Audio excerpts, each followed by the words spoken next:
જય માતાજી મિત્રો, હું છાયાબેન પટેલ તમારું સ્વાગત કરું છું અમારી યુટ્યુબ ચેનલમાં. કેમ છો મિત્રો? હું છું છાયાબેન, તો તમારું અમારી ચેનલમાં સ્વાગત છે. આજે હું તમારી સાથે શેર કરીશ શિયાળામાં મળતા લીલા વટાણાને 1 વર્ષ સુધી કેવી રીતે સ્ટોર કરવા. શિયાળામાં વટાણા ખૂબ જ સરસ, મીઠા અને સસ્તા મળતા હોય છે. વટાણા સ્ટોર કરવા માટે તો આ બેસ્ટ ટાઈમ છે અને ઘણા બધા લોકો આ વટાણાને સ્ટોર કરતા હોય છે, પરંતુ સ્ટોર કરેલા વટાણાને ઘણી વખત શું થાય ખબર છે ને? આ વટાણાનો સ્વાદ એકદમ બદલાઈ જતો હોય છે અને વટાણામાં કોઈ પણ શાક બનાવવાની મજા નથી આવતી અને એ ઘણી વખત તો ખરાબ પણ થઈ જતા હોય છે. તો વટાણાને સ્ટોર કઈ રીતે કરવા અને પેક કઈ રીતે કરવા, કે ડબ્બામાં મૂકવા, કે બીજું શું ધ્યાન રાખવાનું કે આપણા વટાણા આખું વર્ષ માટે વટાણાનો કલર લીલો જ રહેશે અને બિલકુલ કાળો નહીં પડે, અથવા વટાણા પર બિલકુલ ફૂગ નહીં લાગે. સાથે તમે મારી બનાવેલી રીતથી વટાણાને સ્ટોર કરશો તો સ્ટોર કરેલા વટાણામાં ફ્રોઝનની બિલકુલ સ્મેલ નહીં આવે અને વધારે પડતો બરફ પણ નહીં જામે. તો હું અહીં નાની નાની ટિપ્સ બધી જણાવતી રહીશ. આ વિડીયો છેલ્લે સુધી જોતા રહેજો, જેથી તમારા વટાણા આખું વર્ષ ફ્રેશ રહે. તો સૌથી પહેલાં લીલા વટાણાને સ્ટોર કરવા માટે મેં અહીં 3 કિલો જેટલા લીલા વટાણા લીધા છે. તમારે જેટલા વટાણા સ્ટોર કરવા હોય એ પ્રમાણે તમારે વટાણા લઈ લેવાના છે. હવે તમારે સ્ટોર કરવા માટે ખાસ કેવા વટાણા લેવા અને કેવી રીતે ચેક કરવા તે હું જણાવીશ. આપણે જ્યારે એકસાથે ઘણા બધા વટાણા લેતા હોઈએ છીએ ત્યારે એમાં કૂણા દાણાવાળા વટાણા પણ આવી જતા હોય છે. કૂણા દાણાવાળા વટાણામાં પાણીનો ભાગ વધારે હોય છે અને આ વટાણા લાંબા સમય સુધી સારા નથી રહેતા અને જો તમે સ્ટોરેજ વટાણા સાથે મિક્સ કરશો તો બધા વટાણા ખરાબ કરી દેશે. અહીં બધા વટાણા છોલી લીધા છે અને 3 કિલો વટાણામાંથી મોટા વટાણા લગભગ 1.5 કિલો જેટલા થયા છે અને આ બાઉલમાં છે અને નાના વટાણા તે 500 ગ્રામ જેટલા છે. હવે તમે નાના વટાણાને શું કરશો તે તમે શાક કે પુલાવમાં યુઝ કરી શકો છો. ચાલો તો હવે વટાણાને સારી રીતે પાણીથી ધોઈ લઈએ. તો સૌથી પહેલાં એક વાસણમાં પાણી લઈશું અને એમાં વટાણાને સારી રીતે ધોઈ લઈશું અને વટાણાને ધોઈને એક ઝારાના મદદથી પાણી નીતારી લઈશું. વટાણા સ્ટોર કરવા માટે અહીં મેં 2 કિલો જેટલા વટાણા લીધા છે. તમારે જેટલા વટાણા સ્ટોર કરવા હોય તેટલી ક્વોન્ટિટીમાં વટાણા લઈ લેવાના.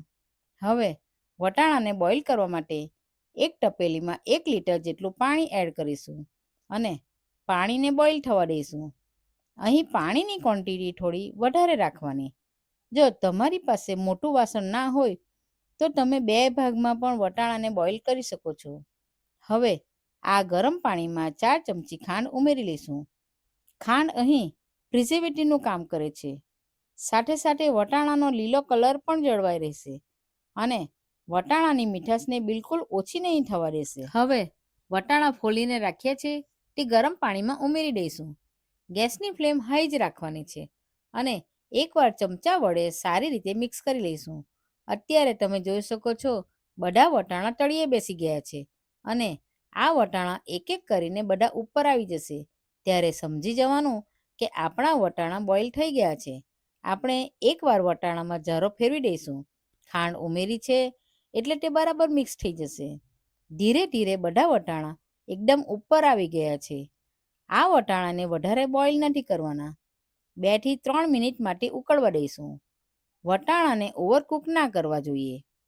હવે આપણે આ વટાણાને એક ઝારાના મદદથી ગરમ પાણીમાંથી કાઢી લઈશું. હવે એક વાસણમાં પાણી રેડી તેમાં 20 થી 25 બરફના ટુકડા ઉમેરી લઈશું. ગરમ વટાણાને કાઢીને તરત જ આપણે ઠંડા બરફવાળું પાણીમાં ઉમેરી દઈશું. એટલે તરત જ વટાણાનું કુકિંગ સ્ટોપ થઈ જશે અને વટાણાનો કલર જળવાઈ રહેશે. ઠંડા પાણીમાં ફક્ત 2 જ મિનિટ રાખવાના છે, વધારે નથી રાખવાના. હવે વટાણાનું પાણી ઝારાના મદદથી નીતારી લઈશું, જેથી બધું પાણી નીકળી જાય. ચાલો તો હવે આગળની પ્રોસેસ ચાલુ કરીએ. હવે વટાણાને કોરા કરવા માટે મેં અહીં કોટનનું કાપડ લીધું છે. તેના પર બોઇલ કરેલા વટાણાને પાથરી દઈશું, જેથી વટાણા જલ્દીથી કોરા થઈ જાય અને બધું પાણી શોષાઈ જાય. હવે બધા વટાણા પથરાઈ ગયા છે, તો એને 1 કલાક સુધી ફૂલ પંખાના નીચે સુકાવા દઈશું. 1 કલાક પછી તમે જોઈ શકો છો વટાણામાં બિલકુલ મોઇશ્ચર નથી અને એકદમ લીલો કલર જળવાઈ રહ્યો છે. તમે લીલા વટાણા કોઈ પણ કન્ટેનરમાં સ્ટોર કરી શકો છો. અને જો તમારી પાસે કન્ટેનર ના હોય તો બજારમાં સ્ટોરેજ કરવા માટે આ ટાઈપની ઝીપ બેગ પણ મળતી હોય છે, તેમાં પણ ભરી શકો છો.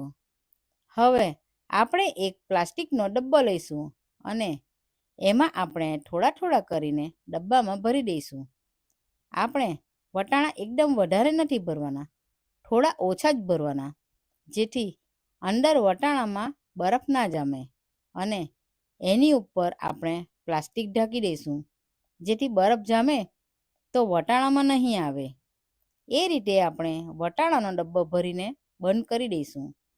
હવે આપણે એક એરટાઈટ ઝીપ બેગ લઈશું, તેમાં આ રીતે થોડા થોડા કરીને વટાણા ભરતા જઈશું, જેથી આ રીતે વટાણામાં કોઈ એર ના જાય અને ફૂગ ના લાગે અને લાંબા સમય સુધી આપણા વટાણા ફ્રેશ રહેશે અને વટાણામાંથી સ્મેલ પણ નહીં આવશે.